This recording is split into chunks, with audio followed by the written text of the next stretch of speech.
Hola a todos y a todas, seguimos con nuestras clases virtuales de Derecho del Trabajo, pensada para nuestros alumnos de la Facultad de Ciencias Económicas de la UBA. Hoy vamos a hablar de remuneración y de protección de la remuneración. Les recordamos que los materiales complementarios, presentaciones, materiales de lectura se encuentran en mi blog marcelodistefano.com, como mi nombre y apellido, todo junto, www.marcelodistefano.com. Ahí van a poder encontrar los materiales. El tema de hoy, remuneración, la principal contraprestación en el trabajo, pero que los animo a pensar que nosotros vamos a ver solo un aspecto de la remuneración. La remuneración es básicamente una cuestión vital, es una cuestión que se refiere a la economía, a la historia, a la sociología, a la política, que está vinculada con el mundo que nos rodea. Nosotros pensamos la remuneración en un sistema económico capitalista, en la cual el hombre, la mujer trabajadora necesita de su sustento para poder afrontar su proyecto de vida personal y familiar, para poder sostener su cuenta de gastos, para llevar adelante su ritmo de vida. Pero seguramente no en todas las sociedades el peso de la remuneración va a tener el mismo, y también tiene una contracara que tiene que ver con el sistema fiscal o impositivo. Cuando una persona vive, se desarrolla, trabaja en una sociedad donde impera el estado de bienestar, seguramente tendrá garantizado a través de la redistribución de los ingresos, de la redistribución fiscal e impositiva, un montón de servicios y servicios de calidad: educación, seguridad, salud. En cambio, en aquellos países en los cuales no existe ese estado de bienestar, es el trabajador, la trabajadora, quien tiene que sostener con su salario esas cuentas que tienen que ver con el desarrollo de su vida misma. Hay una faz del trabajo que tiene que ver con la inserción en la sociedad, en el sistema productivo, con la faz creativa, pero también hay una que tiene que ver con el sustento mismo de la vida. Y en el capitalismo más extremo es donde más concretamente se ve este proceso. Pero en fin, vamos a ver lo que tiene que ver con la protección salarial, con la protección de la remuneración, con la remuneración en sí misma y con algunos aspectos que tienen que ver estrictamente con la relación laboral, aunque los invitamos a reflexionar sobre otros aspectos mucho más profundos. Decíamos, es la contraprestación más importante, o sea, es la obligación más importante que tiene el empleador con el trabajador que puso a su servicio la fuerza de trabajo. ¿Se acuerdan la bilateralidad? Pongo mi fuerza de trabajo en carácter de subordinación para con el empleador, y el empleador me genera la contraprestación, tiene la obligación de la contraprestación del salario, de la remuneración.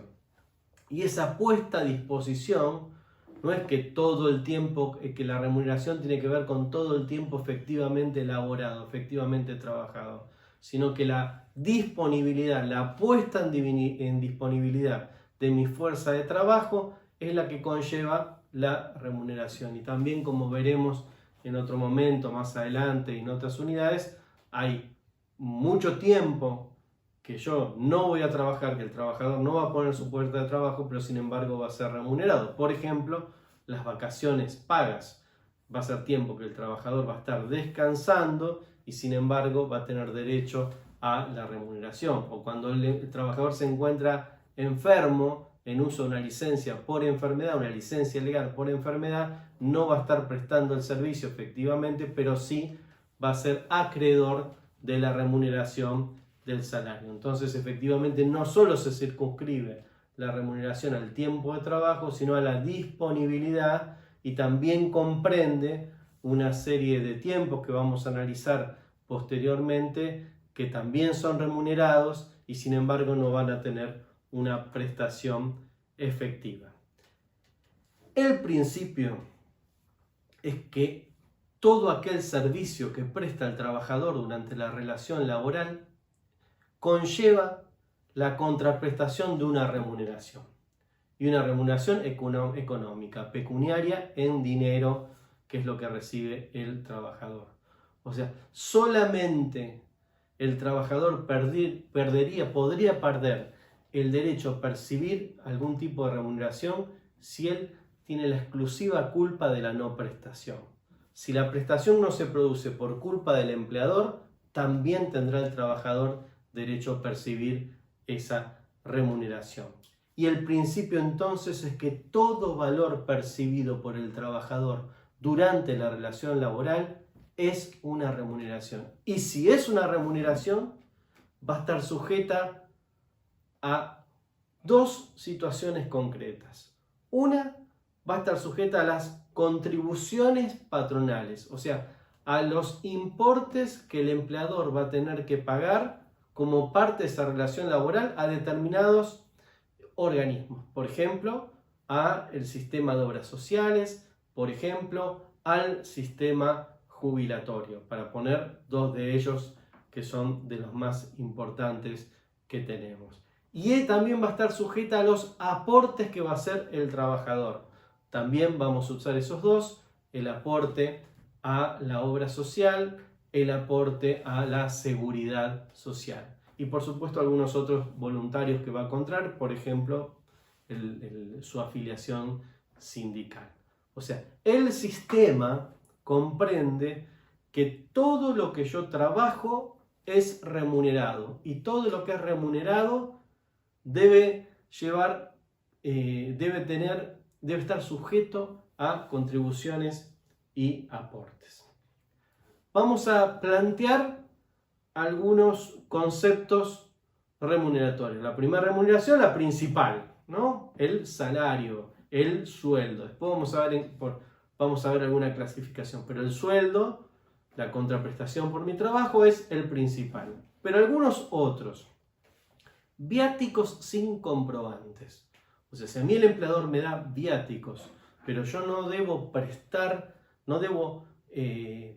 efectivizar una rendición de esos viáticos, o sea, es una liberalidad que me da, eso es una remuneración. Seguramente será una remuneración encubierta, pero es una remuneración. Las comisiones son remuneraciones. Los premios, las bonificaciones, las propinas habituales, los salarios en tiempo de enfermedad inculpable, los salarios en tiempo de accidente de trabajo, el sueldo anual complementario, como vamos a ver ahora inmediatamente, las horas extraordinarias, el pago de los días feriados, el pago de las licencias especiales, las vacaciones gozadas, las gratificaciones, todas ellas son efectivamente remuneraciones. Las bonificaciones adicionales, como vamos a ver también a continuación, antigüedad, título, todas ellas son conceptos remuneratorios. Vienen con la remuneración principal y estas son remuneraciones accesorias que muchas de ellas se tiene que generar una condición para percibirla. Por ejemplo, la hora extraordinaria. Tengo que trabajar un tiempo extra para percibirlo, pero es una remuneración, forma parte del sistema remuneratorio. Y aquí es donde muchas veces los empleadores quieren liberarse del pago de las contribuciones patronales y tener acciones fraudulentas para hacer simulaciones y decir que estas no son remuneraciones. Así se paga solamente el valor de un importe fijo y no se ingresa el porcentaje de la seguridad social, de la obra social, etc. Pero sí son conceptos remuneratorios. ¿Cuáles podrían ser los conceptos no remuneratorios para que ustedes tengan en claro? Esto no es taxativo, simplemente lo utilizamos en forma didáctica. Los viáticos, pero con comprobantes. Si una persona, por razones de trabajo, necesita trasladarse de un lugar al otro y en el traslado necesita pagar un hotel y en el traslado necesita pagar el costo del transporte, la empresa le dará un dinero por viáticos, pero al terminar esa tarea, se va a liquidar con la cuenta de viáticos y el trabajador le va a devolver a la empresa, si sobró le va a devolver la plata a la empresa y si no le va a entregar los comprobantes de gasto. Ahí no estamos hablando de una remuneración porque no hay un beneficio para el trabajador. Simplemente el trabajador administró un dinero de la empresa para poder llevar adelante su tarea. Las indemnizaciones por despido y todo el sistema indemnizatorio que vamos a estudiar más adelante, tampoco son remuneraciones, no son remuneratorias, no están sujetos a aportes y contribuciones. Las asignaciones familiares no son remuneraciones, son prestaciones de la seguridad social. Los beneficios sociales, por ejemplo, si la empresa le otorga el derecho a la guardería, que tengan una guardería, esa guardería la paga la empresa, o le compra útiles escolares, guardapolvos, etc. Las asignaciones por becas, o sea, en general no son remuneratorias. Aquellos conceptos económicos que no tienen relación con el trabajo en sí mismo, con un derecho laboral concreto, con una prestación en sí misma. Por ejemplo, si la empresa traslada gratuitamente en un transporte propio, un transporte alquilado por la empresa, a los trabajadores desde un lugar céntrico a un lugar periférico donde se encuentra el establecimiento, ese transporte gratuito tampoco es remuneratorio. Insisto, no son taxativas, son algunos ejemplos. El concepto que yo les quiero dejar en claro es que el principio general es que toda suma económica que percibe el trabajador durante la relación laboral la percibe en función de esa relación laboral y entonces es una remuneración. Salvo algunas excepciones que claramente no tengan que ver con la prestación en sí misma, que signifiquen beneficios sociales, complemento o administración de dinero que es de la empresa por parte del trabajador, como el caso que les expliqué de los viáticos. O alguna excepcionalidad que no la haga que sea recurrente, que sea asidua. Por ejemplo, podría existir una gratificación, pero una gratificación excepcional, una gratificación porque el trabajador cumplió 25 o 30 años de servicio, o una gratificación porque se jubila. Bueno, en ese caso no estamos en un concepto que se reitera periódicamente, no tiene periodicidad, tiene excepcionalidad, tiene una causa que no es la causa de la prestación en sí misma, sino es una liberalidad por parte del empleador. Por tanto, en ese caso no será una remuneración. Espero que estos ejemplos les hayan servido para ver qué es remuneratorio y qué no es remunerativo, pero insistiendo que el principio general, y les diría casi estricto, es que todo valor económico que percibe el trabajador durante la relación laboral es remuneratorio y que lo demás hay que verlo con mucho cuidado porque la experiencia dice que muchas veces los otros conceptos que quieren aparecerse como no remunerativos en realidad están ocultando el pago no registrado de alguna suma de dinero. Así que atentos. La remuneración es un derecho humano. Está protegido por la Declaración Universal de Derechos Humanos, por la Declaración de los Derechos y Deberes del Hombre, por la Convención Americana de Derechos Humanos y por los principales tratados de la OIT, 95, 100, 173, 131. Todos ellos hablan de remuneración justa, remuneración integral, remuneración equitativa, de igual tarea, igual remuneración, de la no discriminación con la remuneración. O sea, el sistema protectorio, el principio protectorio, el derecho del trabajo, en su máxima expresión, abre su abanico de protección sobre el derecho a la remuneración que tiene el trabajador. Siempre los abogados, caracteres, clasificaciones de cada uno de los temas. Patrimonial es un carácter obvio porque configura una ganancia que ingresa al patrimonio del trabajador y también es un costo de la empresa, ¿no? Si uno lo ve desde el punto de vista económico. Igual y justa, principio constitucional del artículo 14 bis.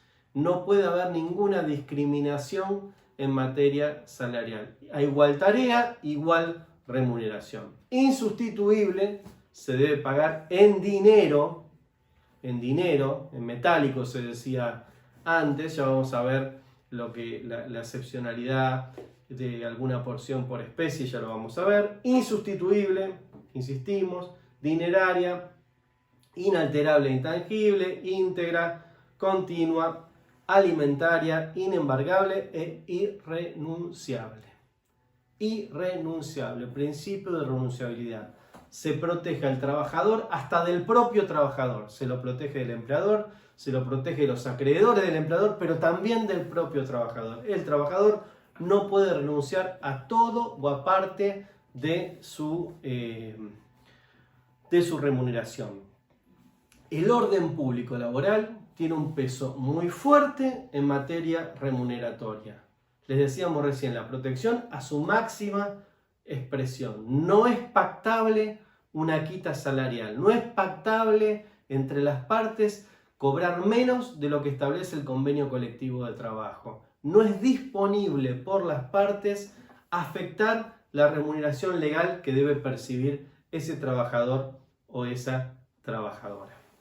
Bueno, algunos salarios concretos. El primero es el salario mínimo vital.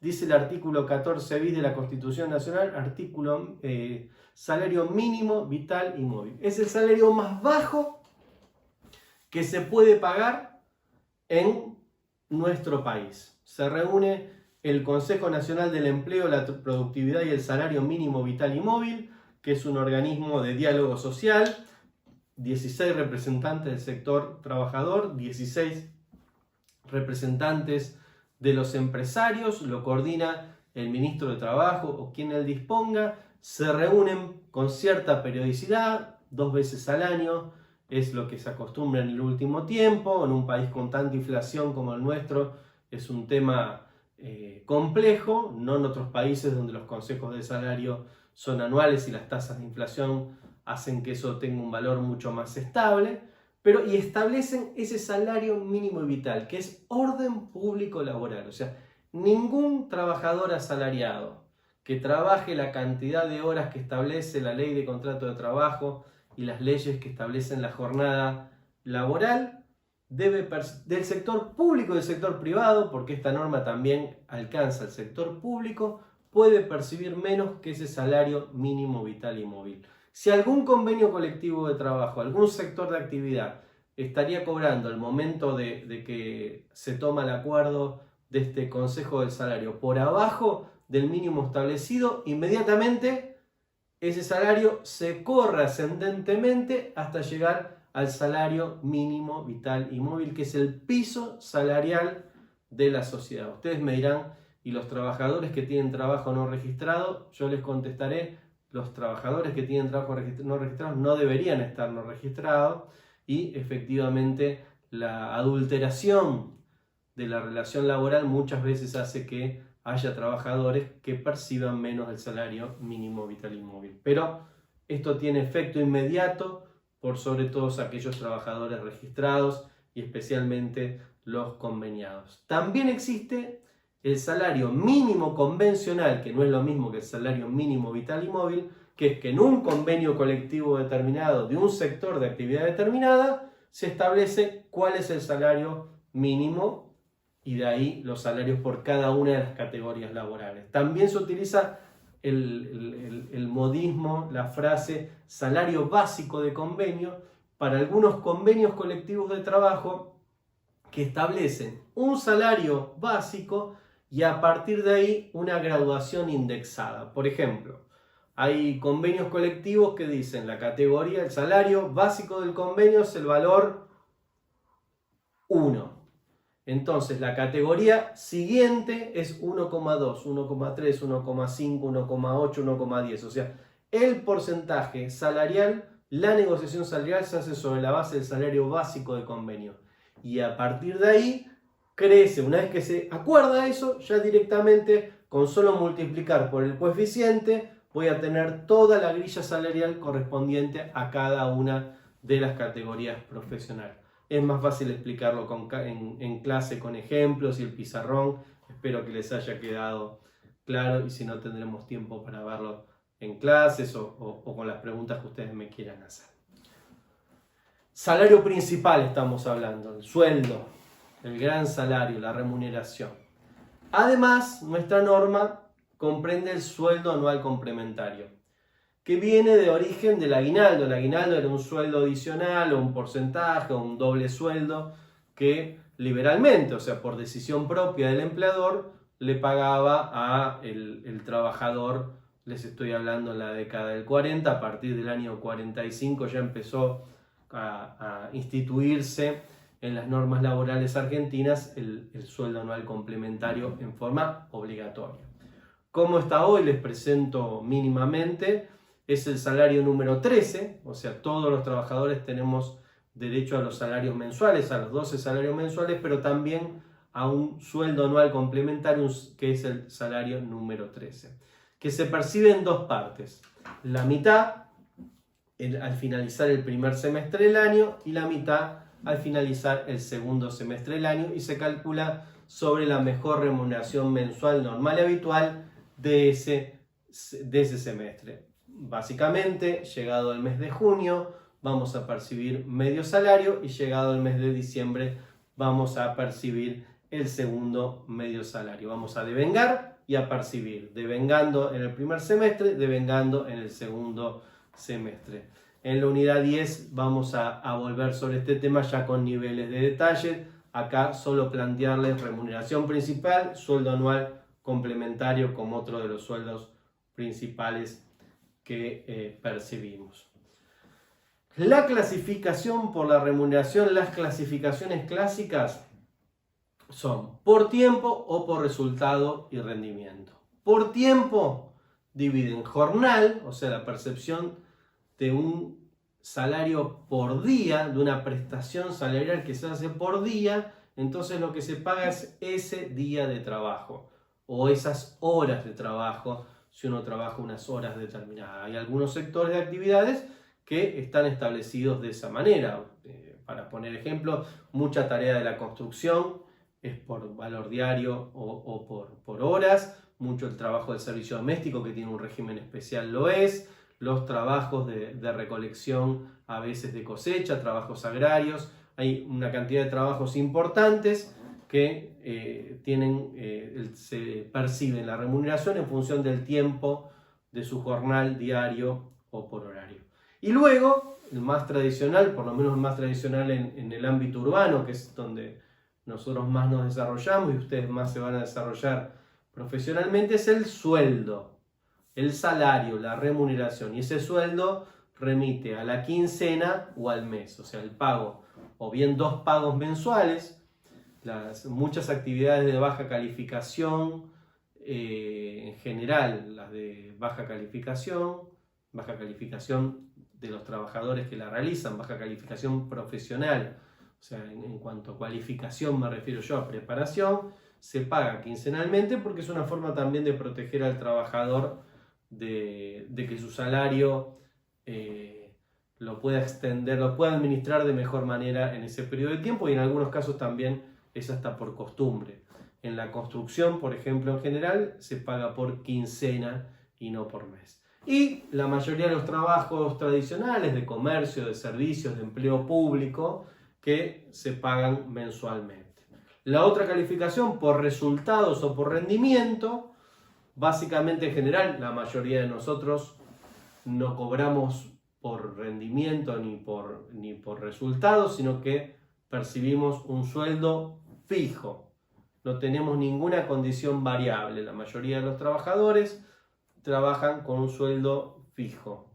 No tienen que generar ninguna pauta específica de rendimiento para percibir su salario a fin de mes. O a veces lo que sucede es que hay un salario complementario, un premio por productividad, y el salario principal es inalterable, y lo que varía es el componente que tiene que ver con el cumplimiento de alguna meta de productividad. Por eso puede haber salarios fijos, hay salarios variables, y en el medio se encuentran los trabajos donde hay un salario fijo más un componente de variabilidad. En los componentes de variabilidad, el caso principal son las comisiones, y las comisiones en general son comisiones individuales, o sea, yo percibo como trabajador una comisión, por ejemplo, en base a mi rendimiento personal. Es clásico el tema de ventas, por ejemplo, si yo llego a un número de ventas determinado, un monto de ventas determinado, me llevo un porcentaje, yo directamente, o colectiva, o sea, somos un equipo de ventas que estamos en un horario determinado, una empresa determinada, entonces las comisiones las generamos en todo el equipo. ¿sí? Eso es en forma colectiva directa. Y también hay en forma indirecta cuando uno es jefe de un grupo que percibe la comisión en función de lo que el grupo o los grupos que me toca coordinar generen económicamente. Otras clasificaciones son a destajo, o sea que yo voy a recibir la remuneración de acuerdo a cuánto producto genere. Se suele utilizar mucho este tipo de pago, por ejemplo, en las cosechas, en la cosecha de la vid, de la uva. Depende cuántas canastas de uva yo traigo, es cuánto me van a pagar, cuál va a ser mi remuneración. Y existen sistemas de prima también, que además del trabajo existe una prima por el cumplimiento de determinadas metas que se proyectan. Bien, remuneraciones principales entonces dijimos recién, ¿no? El salario en sí mismo y el sueldo anual complementario. Ahora, hay remuneraciones que son accesorias o complementarias o adicionales.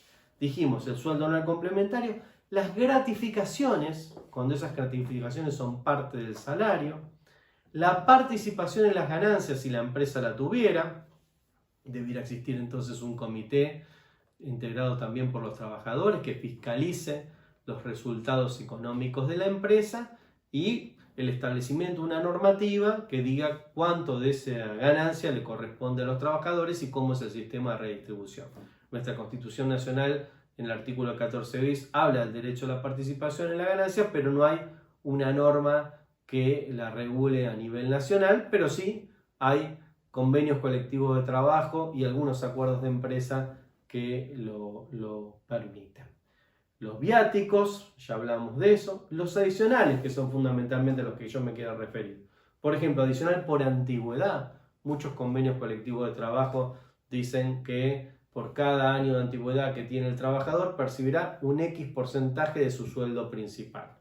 Por ejemplo, un 1% por año de antigüedad. Entonces el trabajador que tiene 25 años de trabajo va a percibir su salario principal más un 25% de adicional por antigüedad, para ponerles un ejemplo. Por funciones determinadas, hay trabajadores que tienen funciones gerenciales, funciones de responsabilidad, y entonces tienen un plus. Por tareas riesgosas, y ahí nos referimos a que no se sustituye con un adicional eliminar la condición de riesgo. Siempre hay que eliminar la condición de riesgo, pero si aún así la tarea es riesgosa, puede establecerse un plus.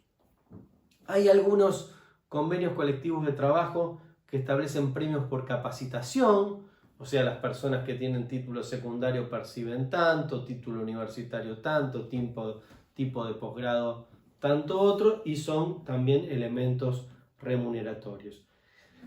Y finalmente, también la posibilidad de algún tipo de sustitución no pecuniaria del salario. El salario debe ser fundamentalmente pagado en dinero para que el trabajador pueda desarrollar su programa de vida y sus decisiones de gastos. Y eso es lo que protege el derecho del trabajo. Y es insustituible, irrenunciable y está protegido.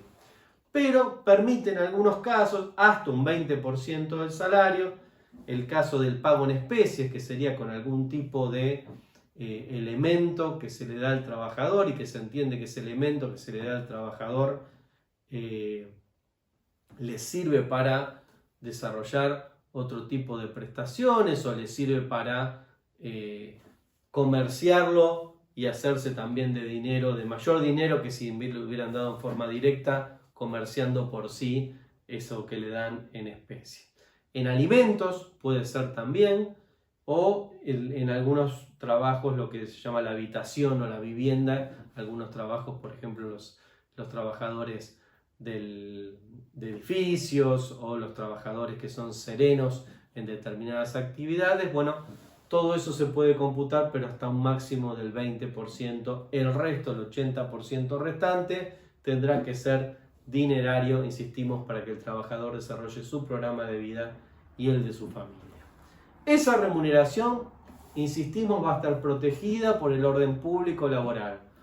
Un salario mínimo vital y móvil que no puede ir por abajo de eso, un convenio colectivo de trabajo que establece cuáles son las grillas salariales para las distintas categorías profesionales, el principio de renunciabilidad, las disposiciones protectorias de la ley de contrato de trabajo, que van a proteger la intangibilidad, si se dice, del salario, para que el trabajador pueda cobrarlo en forma íntegra, en tiempo y forma, ese salario que hace a la contraprestación principal de la relación laboral.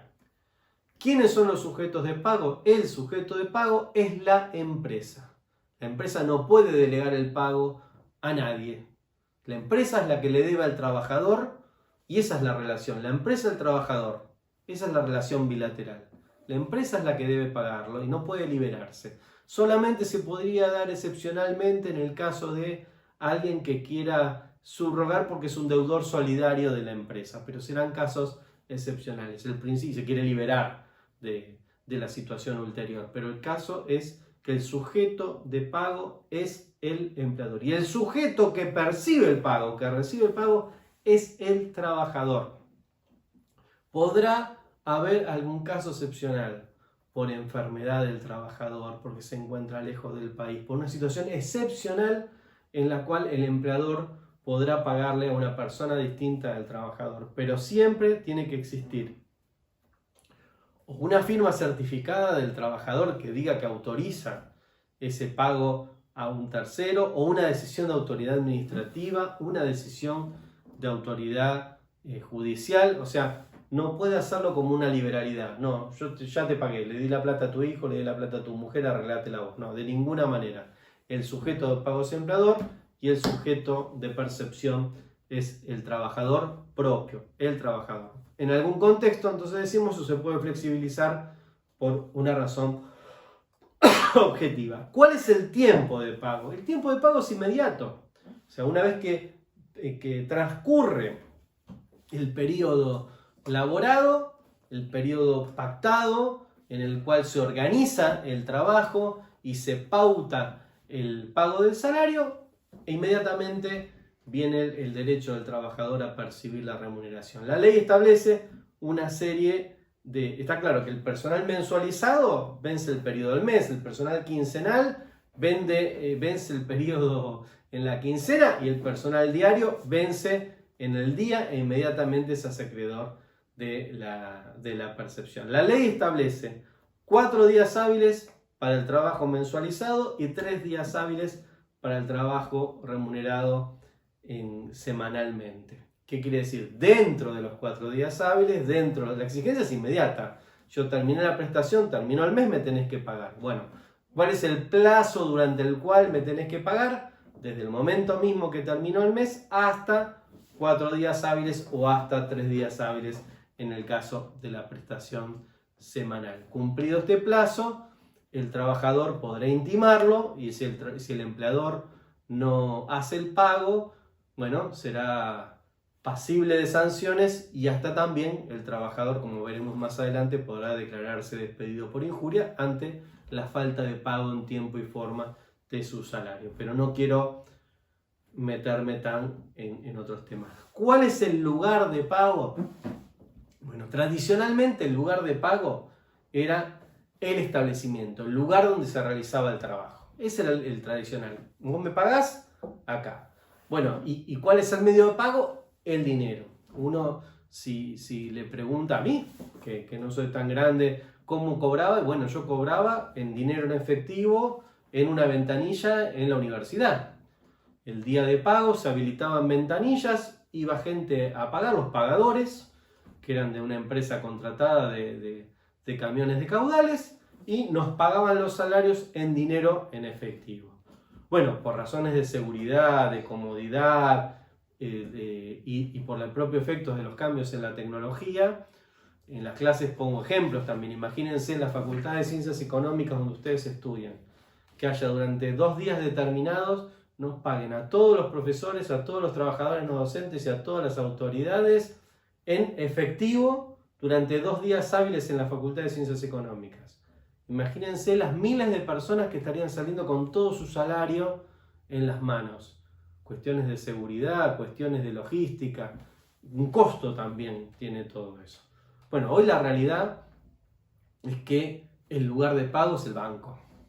El método de pago es el medio de pago electrónico, a través de un cheque o un depósito en caja de ahorro o una cuenta corriente bancaria, y además que el sistema habilitó las cuentas sueldo, que son cuentas gratuitas para el trabajador, que tiene la obligación el empleador de abrir. Son cajas de ahorro y con tarjetas electrónicas el trabajador va a poder optar en ir al banco y retirar todo el dinero, o ir al banco, retirarlo por etapas o retirarlo a través del cajero automático.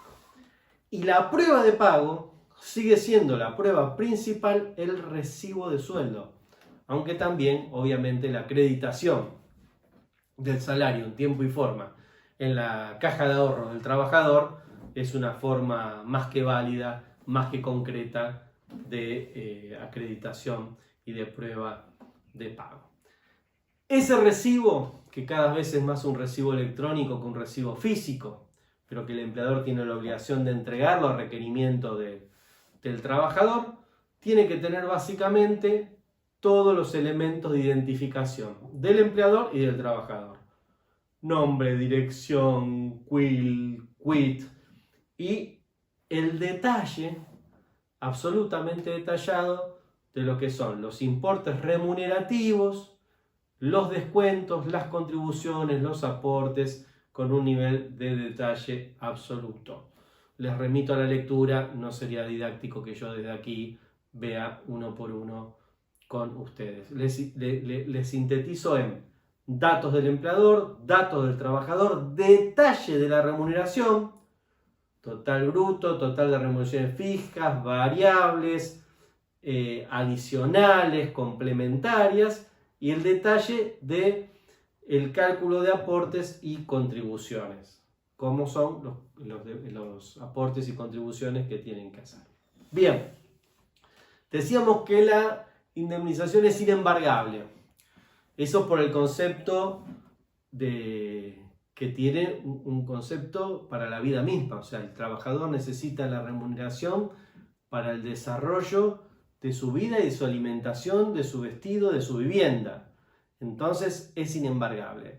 Está bien que estamos hablando de la inembargabilidad por deudas, no por deudas alimentarias que tengan que ver con relaciones de familia. No voy a hablar en este momento de las deudas que tenga un trabajador por alimentos de sus hijos o alimentos a alguien que le debe, ¿sí? No vamos a referirnos a eso, sino vamos a referirnos a las deudas contraídas por el trabajador frente a sus acreedores, distintos a los acreedores de familia, con el resto de sus acreedores.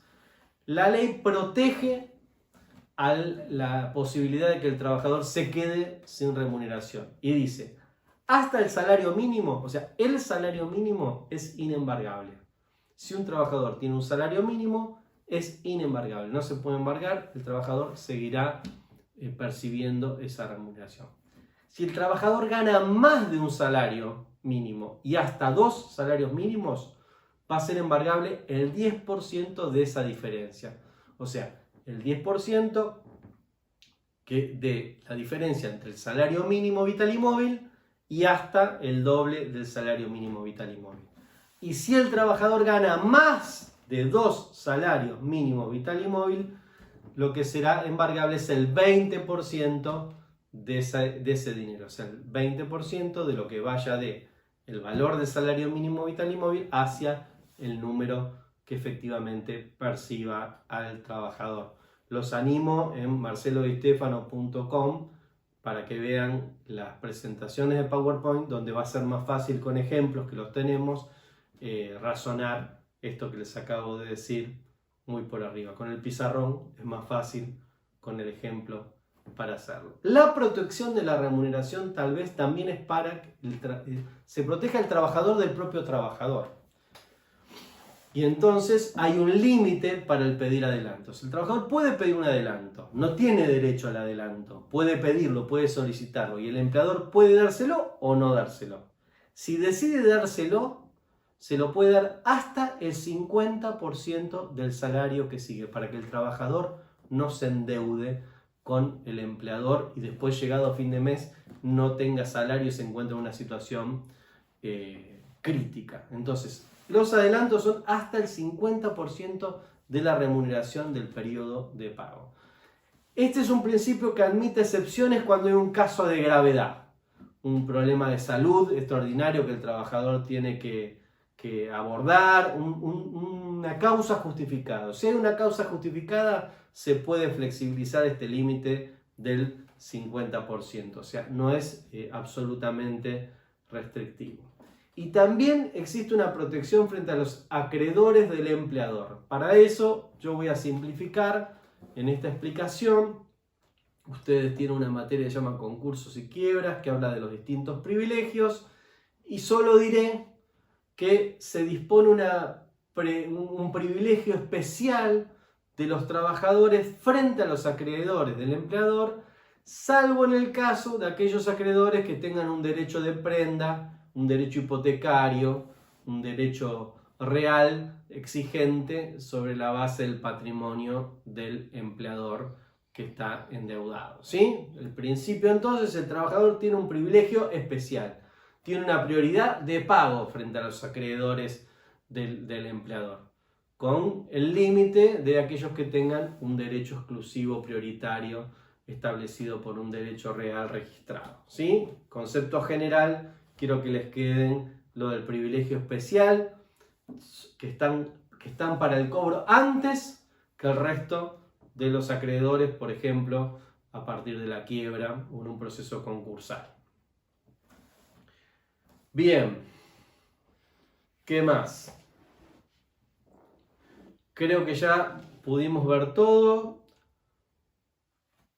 La idea entonces es que la remuneración está absolutamente protegida con el principio protectorio y el principio de renunciabilidad, que es la contraprestación principal de la relación laboral, y que todo dinero que se paga en el marco de la relación laboral, en principio, tiene carácter remuneratorio, y también que muchas veces, este es un punto muy importante, porque muchas veces los empleadores quieren generar una situación de simulación para entrar en el fraude del pago de la remuneración y no pagar todo lo que deben pagar al trabajador o a los organismos de la seguridad social, a los organismos previsionales. Muy bien, hasta aquí llegamos. Les recuerdo marcelodistefano.com y esta fue la clase de remuneración.